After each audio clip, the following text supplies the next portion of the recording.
Yo, good afternoon, everybody, and welcome in to the Fantasy Roundup. I'm your host, Spencer the Guru Urquhart. Next to me there is Gabe Henderson. We're here to bring you all the latest info regarding fantasy football, fantasy baseball, or fantasy basketball's over.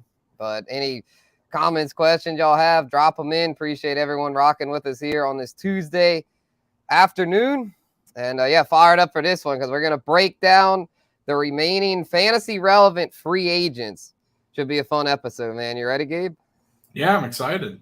It's a fun period in the NFL where we get to see these guys who are still pretty good, can offer a lot to teams, get to predict where they go, see it play out. Oh, yeah, man. I know Daniel's ready. Daniel, one of our regulars, says, what's up? And I see he's got the champions, man. It looks like a Lakers banner there. Well, if your Lakers, they got swept by who ended up being the NBA champion, the Denver Nuggets. Congrats to the Nuggets last night, defeating the Miami Heat 4-1. Nikola Jokic, Finals MVP. And, man, I don't want to get too off topic, man. I just want to comment about that. That was so funny seeing him being like, he's like the most, like, as dominant as he is. He just wanted to go home. Like, he wanted to win, obviously, but once he got it done, he's like, all right, the job is done. Let's go home now. Like, I mean, damn, I've never seen someone that quick after a finals be that ready to just be like, all right, well, let's go home. Like, just so casual. Did you see the video of I Good forget who afternoon, it was, Jerry. one of the reporters who was reading him. They're like, "You're the fourth person to ever have this stat line in a finals, joining like Tim Duncan, KD, and LeBron." And he's like, "Oh, okay, it's not that impressive." Man, I think he's got Tim Duncan beat as the most humble superstar of all time. I didn't think I'd see it today, especially in this day and age with social media and stuff. That's but crazy. Joker goes to show that you can still be great and have humility at the same time. But anyway, let's get into our headlines here. Dalvin Cook released by the Vikings. We're definitely going to talk about Dalvin Cook here with this episode being themed around the fantasy relevant free agents. He definitely qualifies as that, as well as DeAndre Hopkins. He was released, I think, now 2 weeks now. He's been a free agent for a good while here. D-Hop met with the Titans recently. Did not come away with a deal, though. So the DeAndre Hopkins free agency saga continues on. We'll break him down here in a few as well. And then James Robinson, here's one that's not fantasy relevant, really, but I figured I'd throw it in because it surprised me that he already got released by the Patriots because this dude used to be fantasy relevant. James Robinson, as a rookie with the Jags, was really good, thinking maybe he'd have a resurgence with New England, but not going to happen. He is cut and probably won't. If I had to guess, he probably won't play another snap in the NFL. I think that Achilles, unfortunately, hampered his career there. And then the Nuggets, we talked about that one, the NBA Finals, but to the demise of DFS players, Tyler Hero, a no-show after they said Eric Spoelstra said he'd be active, but didn't play a single minute in the loss for the Heat. So very disappointing for anyone that rostered Hero. I definitely wouldn't have, because even I figured if he would play, it'd probably only be 10 to 15 minutes. And of course, it ended up just being a decoy. So for those that were smart and didn't fall for that, kudos. But for those that did, well, I mean, it sucks to suck. I mean, it probably shouldn't have. He's a big name, but even if he would have played a little bit, I doubt he'd have made much of an impact. Just kind of just goes to show, though, you got to like read between the tea leaves, because even though he was quote unquote active, he really wasn't. He was just a decoy. Yeah, I think you called it last week, if I'm not mistaken. What about Hero? Tyler Hero. I think you said last week. We can go back and watch the tape. I'm pretty sure you said he wasn't going to play at all in the finals, despite maybe being active a game. Mm-hmm. Yeah, I just didn't really see it happening because, just got kind of injury. It's one of those tricky injuries. I was thinking maybe he would, but I think what I did say was even if he did, he wouldn't be fantasy relevant. So hope everyone took that advice and didn't play him in their lineups. But speaking of the Saints minicamp, Jerry, I'm glad you brought it up because that's going to be our next topic here. Saints minicamp, day one's in the books. And to me, the biggest question for minicamp, I got it posed here because we all know the basics, right? I mean, we know as far as Derek Carr, he's the new quarterback. We know he's going to click with Michael Thomas and Chris Olave. That's not a question. I mean, any quarterback, hell, even Andy Dalton clicked with Chris Olave. Like, I mean, it's just when you're that good as a receiver, anyone pretty much can click with you that has a right or left arm. But Derek Carr, to me, the question is with Derek Carr, with all these other like options behind them, we don't really have a clear third option right now for the Saints, especially with the news of Rashid Shaheed already banged up to where he hadn't really seen the practice field much, which everyone assumed he'd be the number 3, which I still think he could. But with him being banged up, to me, this could open up an opportunity for one of these other guys. So to me, the biggest question is which Saints receiver not named Olave or Thomas will click with Derek Carr, because we've got a lot of options. You know, A.T. Perry, the rookie, 6th-round rookie, could break out. Traquan Smith, I know he's been a ghost for the most part in his Saints career, but who knows? He might have a resurgence with Derek Carr. I'll say a resurgence, more like a breakout. He's never really panned out other than, like, I think they keep him around because of special teams. Then none of this might not matter, though, because if the Saints bring in Hunter Renfrow, like I'm thinking they could, then he'll be the clear third option. But that's not a guarantee, because, I mean, they still have to work out a trade or something with the Raiders, which we'll get to later. Because Renfrow, even though he's not technically a free agent, he's a name we're going to mention because of the fact there's a good chance he could change teams in the coming weeks. But James Washington's another name to look out for, as well as Brian Edwards, 2 veterans the Saints brought in. Neither one have done a whole lot throughout their NFL careers, but they're guys that have shown flashes. And Edwards, a guy that worked with Carr in their time with the Raiders. Washington never worked with Carr before, but he's a guy when healthy. He's hardly ever healthy, but when he is healthy, he can stretch the field. So it's going to be interesting to see if any of those can stand out and possibly take over the number 3 receiver role. Because to me, even though Shaheed is the guy for now, it's a pretty wide open deal, especially if his injury lingers. Yeah, you know, I think you mentioned the guy that I had pegged that you mentioned earlier is A.T. Perry. I think the Saints actually got great value with him when they drafted him. Mm-hmm. And especially for a young receiver, reps this early on are so important in developing that chemistry with the quarterback. So I think A.T. Perry will develop some good chemistry with him going forward. He's a young guy, really, really good skill set. I think he could have an impact, but as you mentioned, in the end, I think it'll be Shaheed will be the number 3 clearly once he's healthy. Yeah, for sure. Yeah, so Shaheed to me makes for a good dart throw pick in drafts, and then Perry might be the number 4, assuming they don't get Renfrow. But another blurb that came out was about Alvin Kamara. Alvin Kamara didn't report to OTAs because they're voluntary, but not at minicamps, mandatory. He was at minicamp.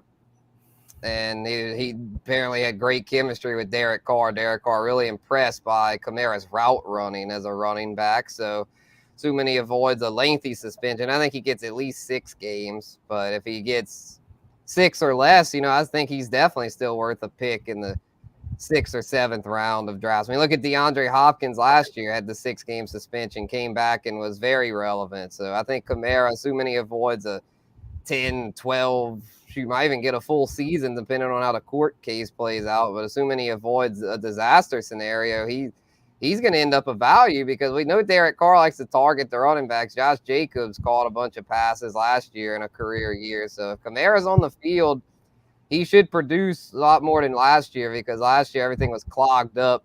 Saints had no real downfield threats with noodle arm Dalton. But if Kamara can get freed up and get out in space, like he might have a bounce back this year.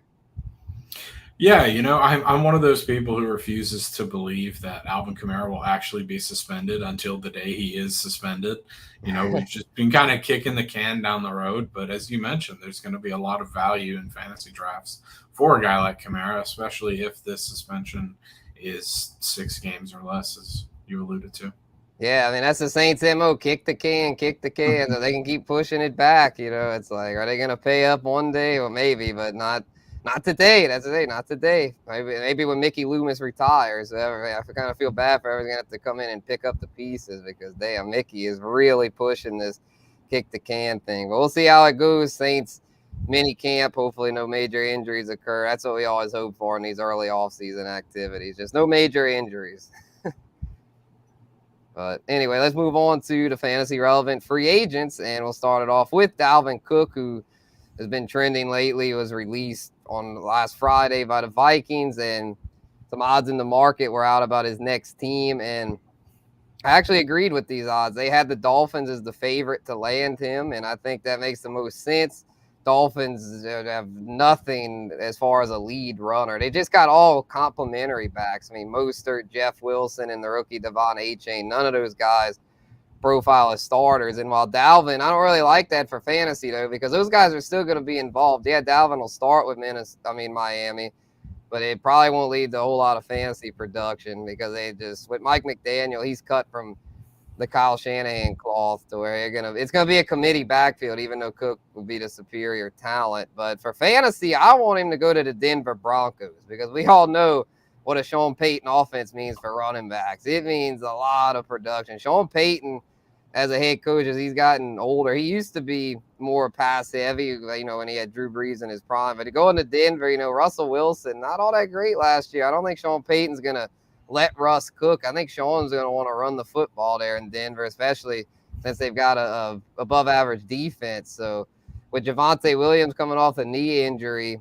I don't think he's going to be 100%. Samaje Perine is okay, but he's more just a complimentary back. I think Dalvin Cook would slide right in with Denver, feel like that Mark Ingram big back role that Sean Payton has produced, several great backs in that role. I mean, Mark Ingram, the most notable, but when you go back, look at the Saints, Chris Ivory, different guy, Pierre Thomas, like a lot of guys that, go way back. Deuce. I know that was more before Sean Payton's time, but it's just, the Saints have a history with those bigger backs, and I think Sean Payton's going to want to do a lot of the stuff he did in New Orleans with Denver because it was overall effective. So I think it's going to be a run-heavy team, and with Javonte having a multiple ligament knee injury, I don't think they're going to want to push him this season. So I think they're going to try to bring in a veteran like Cook, and I don't know if they'll get him. Like I said, I think Miami's probably going to get him because Miami's also probably a slightly more attractive destination as far as chasing a ring, which Cook at this point in his career might just be like, F it, I want to chase a ring. But Denver, though, for fantasy, I think would be, like I said, a perfect fit from the standpoint that he'll have plenty of opportunities for touches, which is what we want for fantasy. When we were discussing this the other day, and you sent me the list of free agents we were going to discuss, I sat down and I wrote two destinations. I didn't look at odds or anything like you did, and I like the Dolphins, or I think the Dolphins are going to land him like you, but I like the Broncos. And like you mentioned, Dalvin Cook would immediately slot in and become the focal point of that offense. I know they have some talented receivers, and people are saying that Russell looks better this offseason. I don't know how you can look much worse. But yeah, like you said, Sean Payton, I think, would really look to a guy like Dalvin Cook. It would be Dalvin's offense. They would let Dalvin cook, and Russell Wilson could be the sous chef. They would let Dalvin cook. Yeah, he's a cook. Shoot, I think his IG handle Chef Dalvin. So it makes sense. Just let the cook. And Russ, he can just be off to the side. Russ could be the waiter. Russell go take the orders.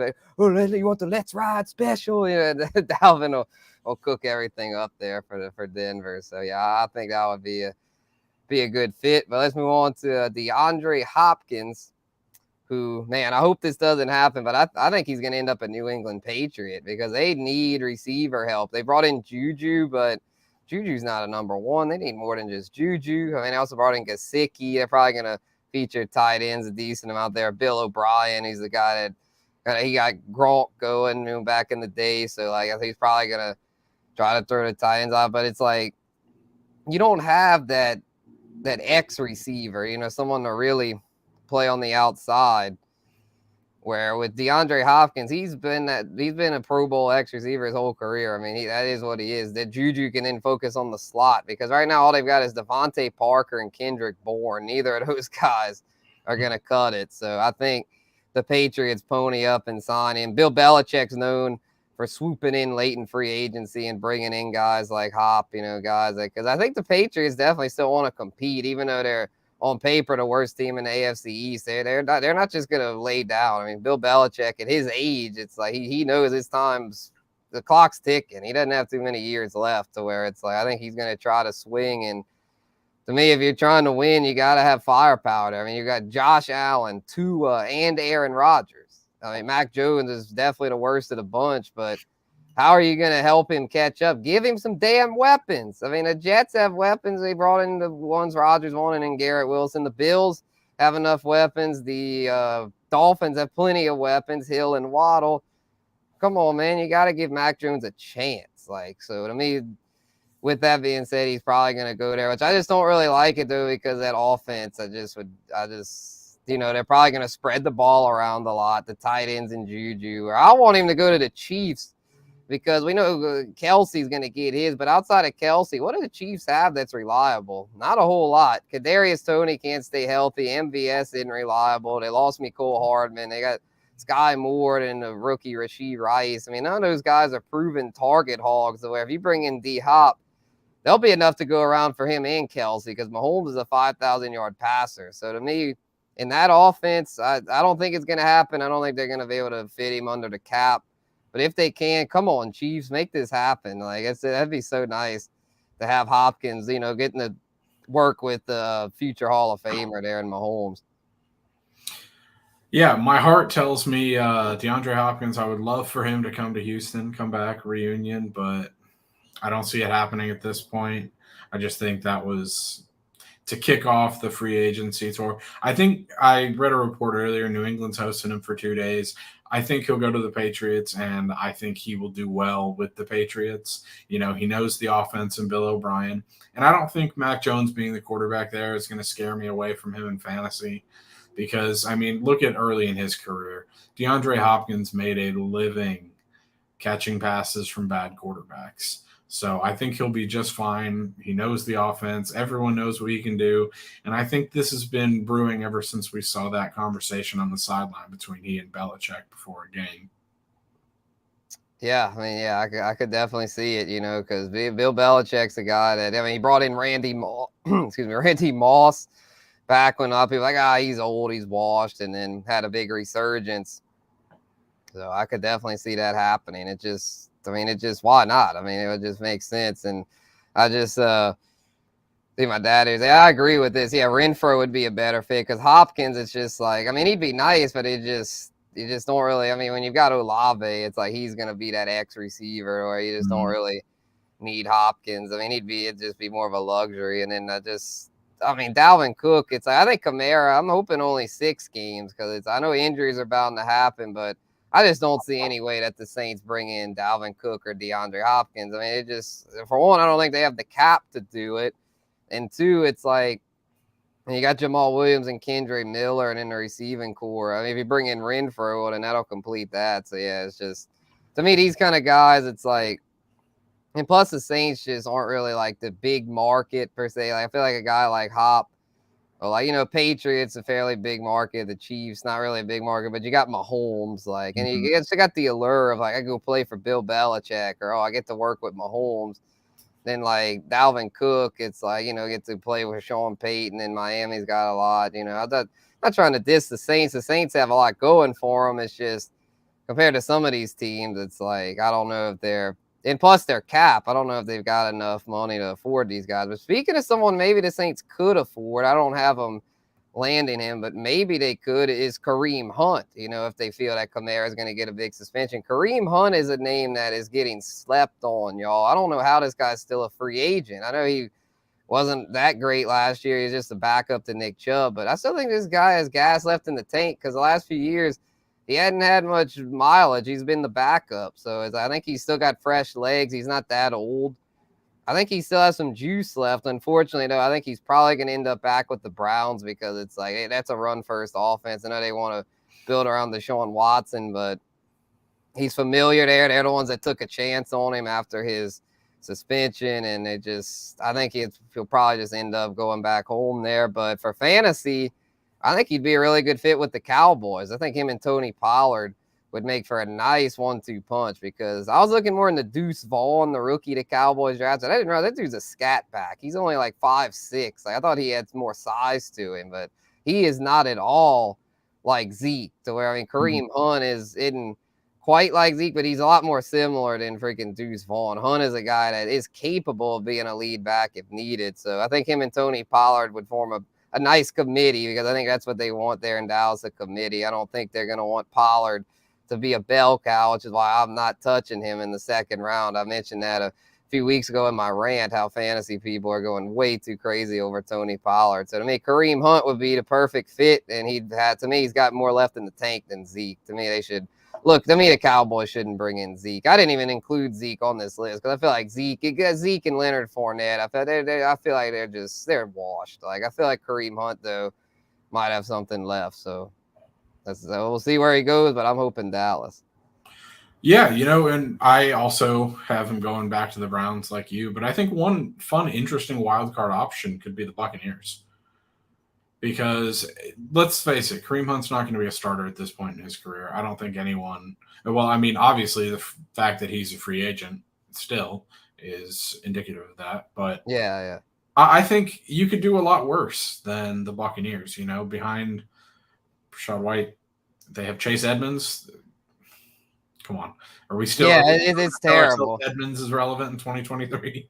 I mean, he might be because the Bucks just don't have much else. So it's and that's why I like Hunt there. Hunt could do a job there, and in an offense that's really even in a division that's really, I'm not going to say up for grabs because I think the Saints are the clear favorites. But if the Bucks want any chance at making a playoffs run, you're going to have to run the football because Baker Mayfield is not going to, especially with the quarterback situation. Yeah. Baker Mayfield, Kyle Trask, they're not going to.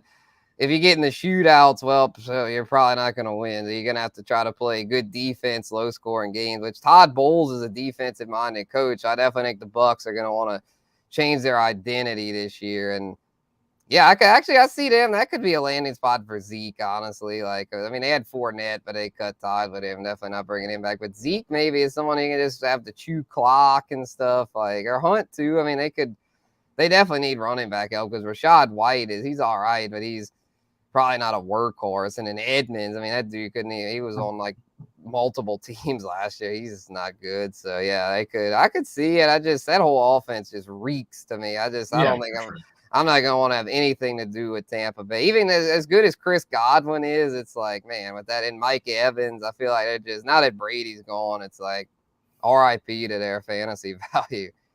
Yeah. And the reason I like Hunt there is because they have a terrible quarterback situation. The best way to mask that is by surrounding them by weapons. They've already got the receiving talent, and I think White's an excellent young running back. But like you mentioned, I don't think he's got the potential to be a workhorse, and that's where Kareem Hunt comes in. And let's be honest, if you're the Bucks, you're not going to be competing anything for any.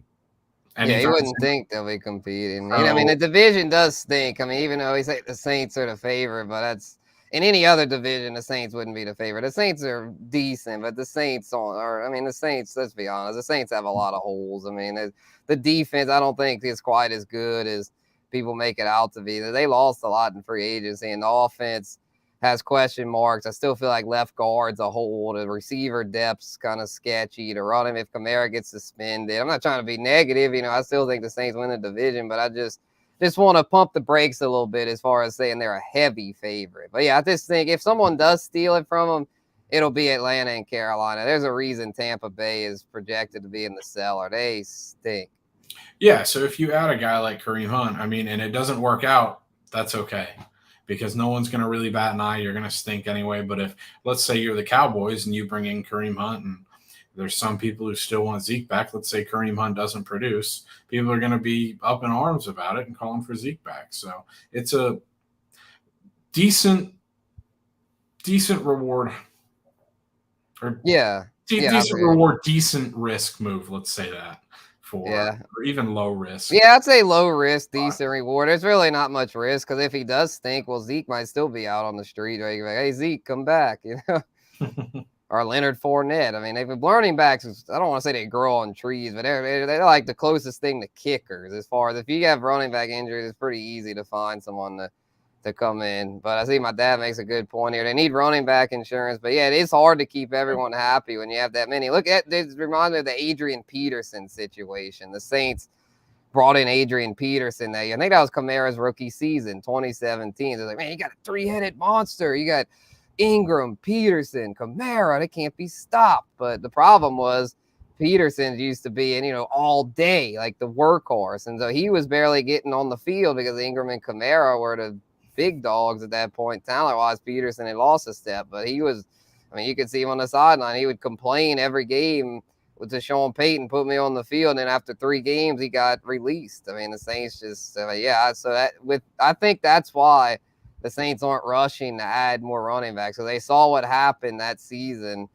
that, Peterson basically just ended up being a waste of a roster spot. So, yeah, I definitely think they probably could stand to bring in someone, but definitely not Dalvin Cook, because a guy like Dalvin Cook used to be in that bell cow. And let's be honest, like you said, you can find all of these guys who will give you this type of production on the street midseason.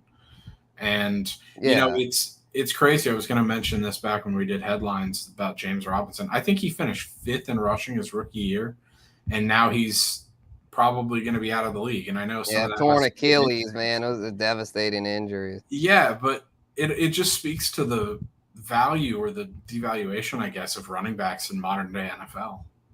Yeah, for sure. I actually got a rant about that, about how there are some running backs that should still be valued. We'll get to that here in a few minutes. Let's wrap up our free agency. Talk with a non-free agent. We're going to cheat here, Hunter Renfrow, because name's been in the rumor mill a lot with the Raiders. They signed Jacoby Myers this offseason. He's going to be their new slot guy. Or where does Renfrow fit in? They're going to kick him outside, or maybe just kick him off the team altogether if they don't have room for him, and especially if they could save money against the cap by trading him or releasing him. Hadn't been released yet, so I think they're still holding out hope for a trade partner, which I think could be the Saints. The Saints have shown they're not afraid to trade for pieces they want. And I think if Derek Carr goes to Mickey Loomis and is like, look, me and Hunter had a great connection, I want him on this team, which they did in 2021.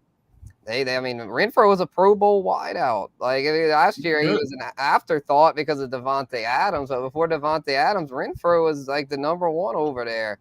So I'm thinking that he lands with the Saints, but I don't think that'd be a good fantasy landing spot because he'll be stuck behind Olave and Michael Thomas. If Michael Thomas would get hurt again, well, at that point, then Renfrow would be relevant. But assuming Thomas is healthy, which I know that's a stretch, but if he somehow is, I'm not saying this would be a bad fit because he would have the chemistry with Derek Carr, but I'm going to be picky here. I think for fantasy, I kind of like to see him with the Titans because they've got, I know the offense isn't very good, but they've got, they don't have anything at receiver outside of Treylon Burks, but him and Renfrow, I think, would complement each other because Burks is a big guy, outside threat, not a slot guy. The Titans have nothing in its slot. Right now, their slot receiver is a guy named Kyle Phillips, who's done next to nothing at the NFL level. And Ryan Tannehill is a veteran QB. If they can bring in Hunter Renfrow, I think him and Tannehill to Renfrow is going to be a pretty nice connection because I don't think Will Levis sees the field as a rookie. Even if the Titans suck, they'll probably just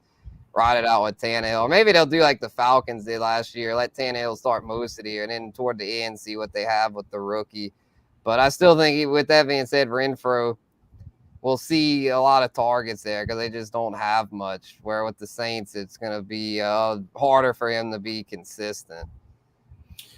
Yeah, it's a real interesting case, but I will say that when it comes to fantasy, I don't like the Titans for anybody. I think Tennessee's a ticking time bomb. I think they're going to blow things up, and everyone knows it's just a matter of when. That team is going to stink, and I don't think, Tannehill is not what he was a few years ago. I think he showed that recently.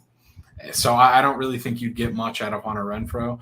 But, if you look at any of the other teams that have little to no receiving cores, I think you could find some production there for Hunter Renfrow. Teams like Atlanta or Indy come to mind, and I know... Yeah, Atlanta could be a good fit. I know Indy's got Alec Pierce as the number 2, but let's be honest, I don't think Alec Pierce is good enough to be a number 2. Might be harsh to say that after his rookie season, but I just didn't see enough there. So I think those places would be better landing spots for him than Tennessee, but I think the Saints are definitely a realistic option. Right. Yeah, I think the Saints would be a decent fit. But yeah, that's the thing. He'd be a number 3 with the Saints, or with Tennessee, he'd be at least a number 2, maybe even a number 1, to where it's like, I know the offense isn't that good. But look at the Raiders.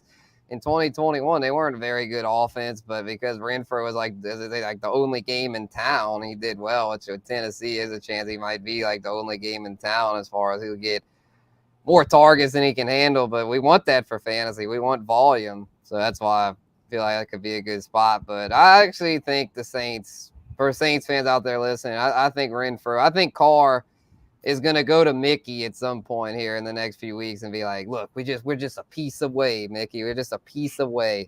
Let's trade for Hunter. And I think they bring him in because they brought in Foster Moreau. They brought in Brian Edwards. They're definitely down to bring in pieces that have worked with Carr before. So I think Renfro will be that next piece because they're definitely not bringing back Jarvis Landry. I didn't even include Jarvis on this list. No offense to him. I mean, he's a great receiver. Well, he used to be a great receiver, but now he's just, he showed last year, he just didn't have even though his Instagram handle's Juice Landry, he was definitely lacking the juice last year outside of week 1. When him in week 1, I was like, oh, Michael Thomas and Jarvis Landry. Wow. Like you're thinking, man, this is going to be a nice Saints receiving core. Nope. Hey, you got Chris Olave out of it. He ended up emerging. Oh, yeah, exactly. Nice And Shaheed. Yeah, the future came a lot quicker than we thought. And then it was Jameis Winston. We're like, man, we got Jameis throwing the MT and Jarvis. But yeah, that's and it gave that eliminate all Titans. Derrick Henry, bro. You can't eliminate the OG. Man. No, you can't eliminate Derrick Henry, but that's mostly because of the fact that Derrick Henry will probably wearing different colors by the trade deadline. Yeah, if they do the Christian McCaffrey thing, yeah, which I was so mad about that because I traded McCaffrey in a dynasty. I traded him. He's like, oh, he's stuck in Carolina. I need to get off him. He's always injured. And a week after I trade him away, he gets traded to the 49ers in real life. I'm like, damn it. And sure enough, I got fleeced in that deal. So I will feel like I win most of my trades, but even I slip up sometimes. Also, make sure I've been tried to be very conscious of trade. I've been very cautious about trading since then because, man, that I rushed into that deal. But, oh, well, enough about that. Let's move on to fantasy baseball waiver wire because I know this is the mid-season grind for all those fantasy baseball players out there looking to better their teams here. And there's a lot of young options out there and also a lot of utility options. As you see, Gabe's got a utility player there. I'm going with Jordan Walker, Cardinals young phenom outfielder / third baseman. He's an outfielder in real life, but for fantasy, he's eligible at third base as well. And somehow still rostered in less than 50% of leagues, which is very surprising to me considering this guy is the number 1 prospect on the MLB.com prospect pipeline. I know the Cardinals suck right now. They're my favorite team. They are terrible in real life. But for fantasy, Jordan Walker is, this guy's got the potential to be the next Acuna as far as someone that can do it all. Truly 5-tool stud. And I know he's really young. I'm not saying he's going to match Acuna this season, but I think he's definitely going to put up enough numbers to be a starting outfielder, top 30 outfielder the rest of the way, and maybe even third base, top 10 third baseman. So if he's got dual eligibility and he's a guy that he's got capability to do it all, he makes contact, he's got power, he can run. Stop sleeping on this man. It's it's crazy to think if the Cardinals were playing better, people would be more on to him. But it's with the team not doing that well, and he kind of bats down in the order. But I think as the year goes on, they'll probably move him up, especially if they fall out of contention. Let the young guys shine. So because it's even if they fall out of contention, a guy like Jordan Walker is not going to just pack it in. This is a guy that's looking to prove himself. But I see you went a different route, Gabe. You went back to the well with an Astro there and Mauricio Dubon, who I know he's been hot lately, but sell me on why I should pick him up for fantasy going forward. Yeah, I'm double dipping here. I had Mauricio Dubon as one of my early guys to pick up with Jose Altuve out, with Dubon the starting second baseman early in the year. But now that Altuve's back, Mauricio Dubon has just been too good to keep out of the lineup. This is a guy who last year when he was traded for Michael Papierski, and I know every LSU fan's ears just perked up at that name. When he was traded for Papierski, who was in AAA at the time, nobody really thought Dubon, who was a career utility guy with the Giants, no one really thought of anything of it. But he's played so well now, he's forced his way into a World Series winning team's lineup. He's obviously been helped out by some injuries, with Altuve earlier in the year, and now Yordan Alvarez is facing a lengthy stint out. So Mauricio Dubon, once again, an everyday guy. And he's got that eligibility at second, short, and in the outfield. He's going to be starting in the outfield mostly. He's a guy that Dusty Baker likes a lot, and he's hitting up near the top of the lineup, leading off some days, hitting middle of the pack others. It really just depends the lineup on the day. But Mauricio Dubon's positional flexibility, both in fantasy and in real life, make him an almost must start for the Astros. And this is a guy who's hitting 300 this year. So, Michael Brantley's suffered a setback. He's still not back for the Astros. Yordan is now out for a little while. So even though the Astros do have a lot of outfield depth with Jake Myers, Chaz, and Kyle Tucker out there, with their other two left field options on the IL and Michael Brantley and Yordan Alvarez, Mauricio Dubon's a must start. Guy's hitting 300 still. So I think he's really, really useful. And I know a lot of people dropped him 15% owned in fantasy, but this is your sign to pick him back up.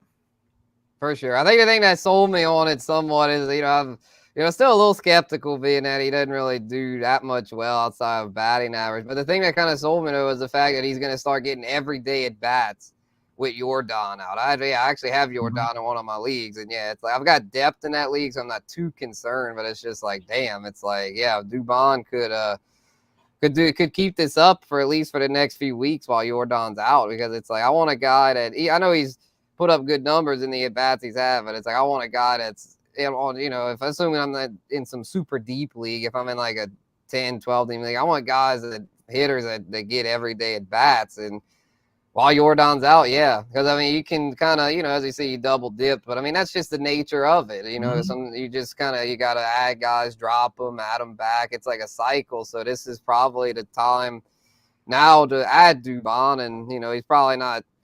Once Yordan comes back, he might have to drop him, but if he keeps hitting like this, they might have no choice but to keep him in the lineup. Yeah, I would at least keep him through the trade deadline just to see what Houston does. The Astros, as we've seen in years past, they love to trade run-of-the-mill center fielders. You've got Jose Siri out in Tampa Bay, Miles Straw, Jake Marisnick. All those guys have been traded or let go from the Astros. They pump out outfielders. So, now that they've got some guys out there who are competing for at-bats in Marisnick and Myers, they could trade one of them, and Mauricio Dubon could have a more important role through the end of the season. You just never know. Yeah, for sure. Yep. So it'll be interesting to see how all that goes down. But to close out the show here, for those just tuning in, you're listening to the Fantasy Roundup presented by Caesars Sportsbook. Shout out to Caesars. Make sure to go sign up with Caesars if you haven't already to get that risk-free first bet. If it doesn't win, you get it back. So sign up with Caesars if you're looking to bet a little something. But for those playing fantasy, I know y'all are probably wondering what Spencer going to rant about today. It's the off season. Why are you always ranting? But I feel like there's always something to rant about because it's never-ending NFL news cycle, which is the latest being about running backs, with the franchise tag. These running backs aren't getting paid.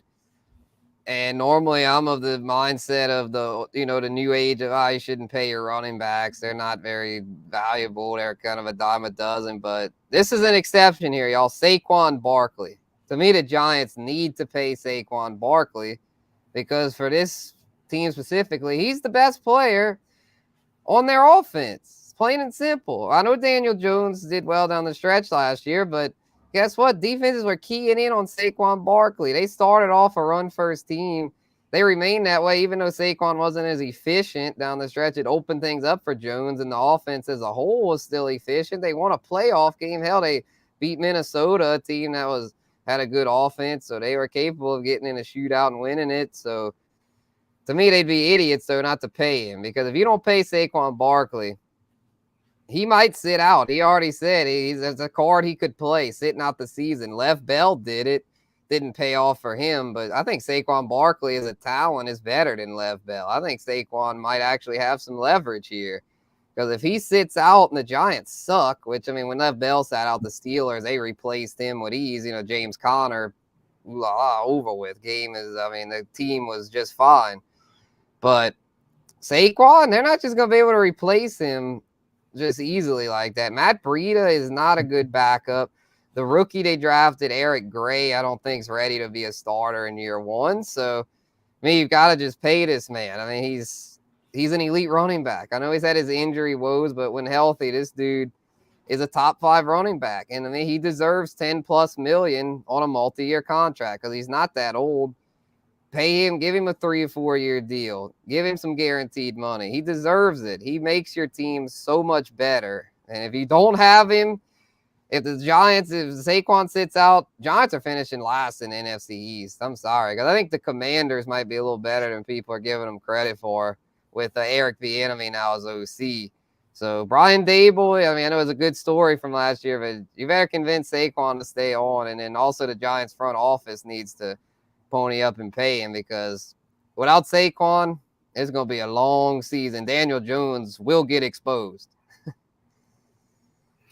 Yeah, I don't know if I'd go as far as to say that finish last. I don't think the Commanders are all that great. But if you want to compete with the Phillies and the Dallases in this division, Saquon Barkley is the difference.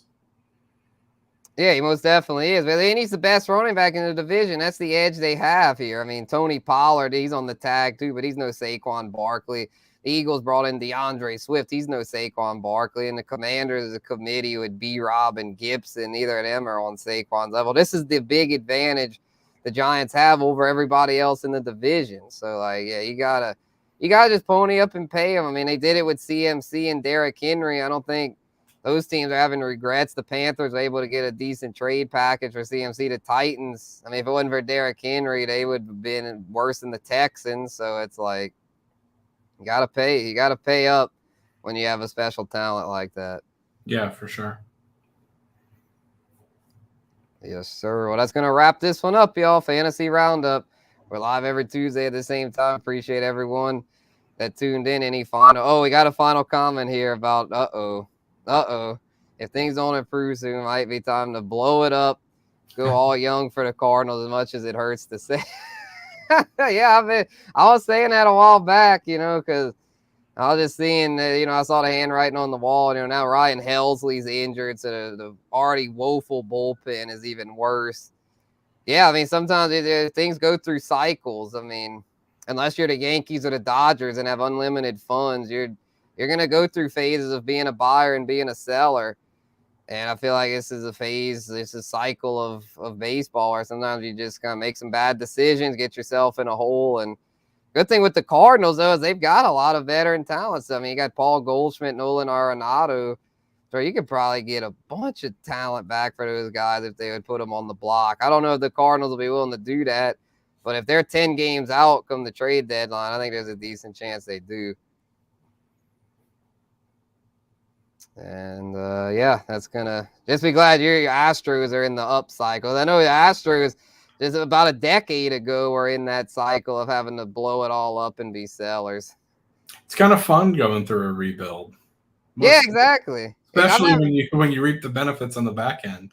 Yeah, I mean, I've never had to go through the rebuild as a Cardinals fan, but in a way, I kind of welcome it because it's kind of overdue. I feel like they were just milking it with, with Yachty, but now that Yachty's gone, I mean, his leadership's clearly missed. I think it's time for a reset. So will be interesting to see, but that's going to do it for this episode. Appreciate everyone that tuned in. We'll be back next week and keep breaking this stuff down. LSU baseball made it to Omaha. Might have a little LSU baseball talk next week. Maybe a guest. You haven't had a guest in a while. Might have to maybe bring Devin back or have someone cool come on to chop it up here and give some different insights from the outside NOLA.com, or maybe bring in a Saints beat writer or something, or an LSU. We'll figure it out. But until then, this has been Spencer the Guru with Gabe Henderson. Thanks again, y'all. We out of here, and we'll be back Thursday on Bayou Bets YouTube channel. Zach and Jim will be back with Bayou Bets to preview LSU and such. So subscribe to the channel if you haven't already. Peace out.